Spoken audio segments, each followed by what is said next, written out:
L'Institut national de la jeunesse et des sports d'Abidjan, sous contrôle de la police nationale de Côte d'Ivoire. Les étudiants de cette école ont effectué une marche le mercredi 6 juin dernier pour exprimer leur mécontentement suite à la mort d'un des leurs. Selon des témoins, ils déplorent l'absence du personnel médical lors de la blessure de leur camarade qui n'a pas survécu à l'accident.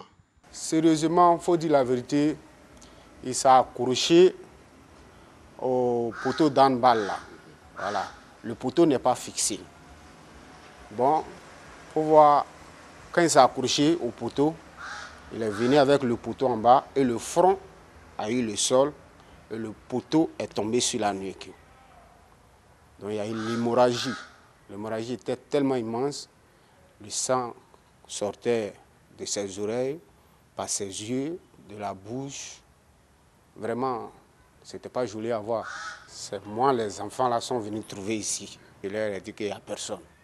Et ils se sont retournés. Et quand ils se sont retournés avec le blessé, ils ont eu à demander du secours au niveau de l'ambulance. Le conducteur de l'ambulance aussi n'est pas encore arrivé. Donc ils ont pris l'enfant et se sont dirigés vers l'hôpital général de Makori. C'est ce que j'aurais appris. Ils se sont dirigés. Malheureusement, ce dernier, il a rendu l'âme.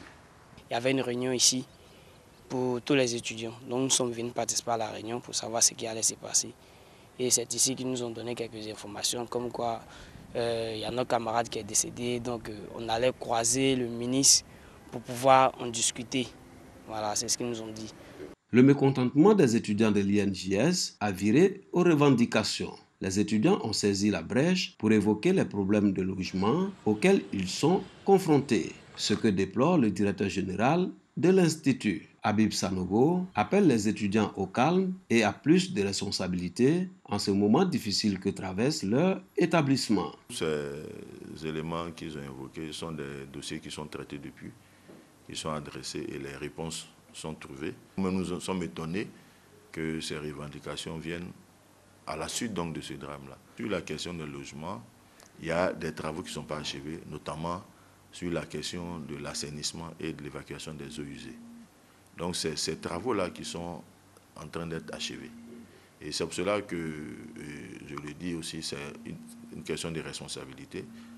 Nous avons informé nos enfants sur cette question et nous leur avons dit que nous ne prenons pas le risque de les loger parce que les loger en permanence, les 1800 qui sont, entraîneraient donc des problèmes d'épidémie de choléra.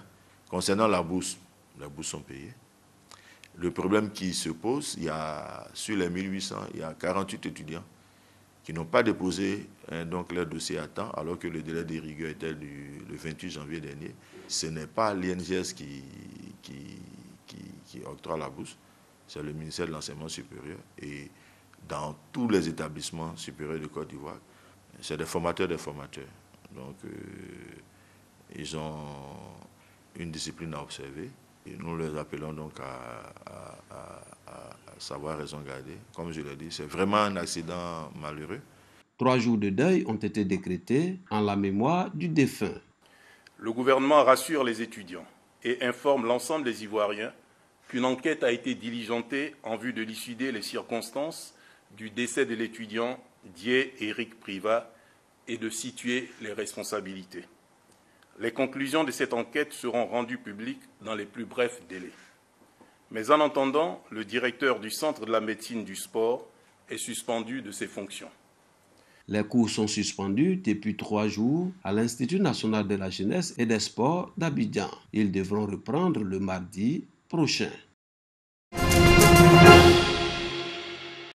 Après Rome, la sprinteuse ivoirienne Muriel Aouré s'est offert l'or en l'absence de ses concurrentes directes. La Jamaïcaine Helen Thompson, la Néerlandaise Daphne Schipper, la Nigériane Blessing Okagbore et sa compatriote Talou Marie-Josée, toutes absentes à Oslo. Muriel Aouré s'est imposée facilement dans un 100 mètres qu'elle a su dompter du début à la fin, résistant à la Britannique Asher Smith Dina au finish en 10 secondes 91 centièmes. Une belle performance de l'Ivoirienne qui revient à un meilleur niveau après une saison passée peu fructueuse.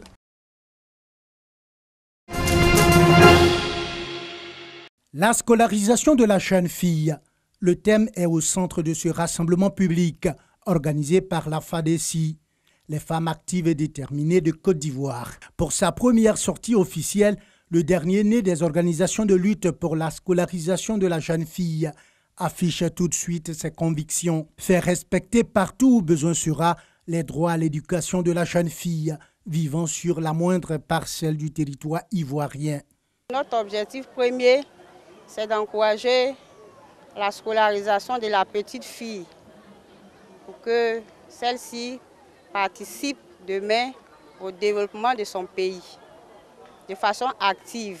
Plaidoyer auprès des décideurs, grande campagne de sensibilisation, porte à porte, formation de pères formateurs, autant de méthodes au menu de la stratégie de la FADESI.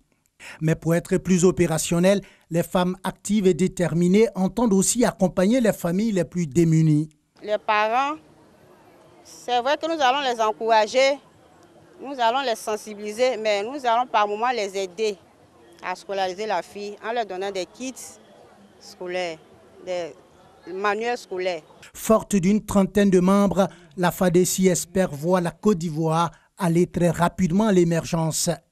Émergence qui ne pourra se faire en dehors du dividende démographique que représentent les femmes et les jeunes filles. Ils espéraient rejoindre l'Europe. Mieux avoir et mieux être. Ce, au prix de leur vie. Mais hélas, leur chemin sera raccourci. Ils ne vont s'arrêter qu'en Libye. Aujourd'hui, ils sont 153 personnes, dont 28 femmes et 4 enfants, qui rentrent à la maison avec l'aide du gouvernement ivoirien et l'Organisation internationale des migrants. En Côte d'Ivoire, ce n'est pas parce que nous ne sommes pas à l'aise. Je suis sortie pour me battre. Ça me fait 3 ans que je suis à l'aventure. D'abord en Tunisie, quand tu arrives, là-bas même, ce n'est pas facile, c'est la souffrance. Toute une mise en place à leur arrivée pour faire renaître l'espoir et la confiance. Sur les visages se lit la joie, mais également l'inquiétude. Comment reprendre la vie après des années d'absence? À cette question, une réponse préconçue. La Côte d'Ivoire dispose déjà de stratégies pour la réinsertion socio-professionnelle des migrants. C'est une politique qui va se poursuivre en rapport avec nos partenaires internationaux. Et comme d'habitude, ces personnes qui reviennent bénéficieront, grâce au Fonds fiduciaire de l'Union européenne, un pécule de réinsertion à hauteur de 165 000 francs et des vivres aussi. Et puis en plus, il y aura un hébergement d'urgence de quelques jours. Et plus tard, la politique de réintégration se mettra en place pour les personnes qui remplissent bien entendu toutes les conditions de prise en charge par rapport à la réinsertion. À ce jour, le gouvernement ivoirien a fait rentrer de Libye plus de 2842 migrants.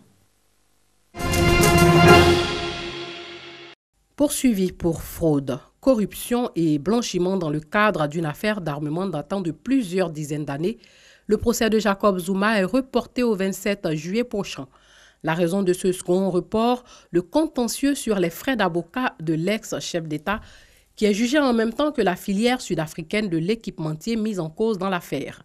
La défense de Zuma refuse de plaider tant que la question des frais légaux n'est pas résolue.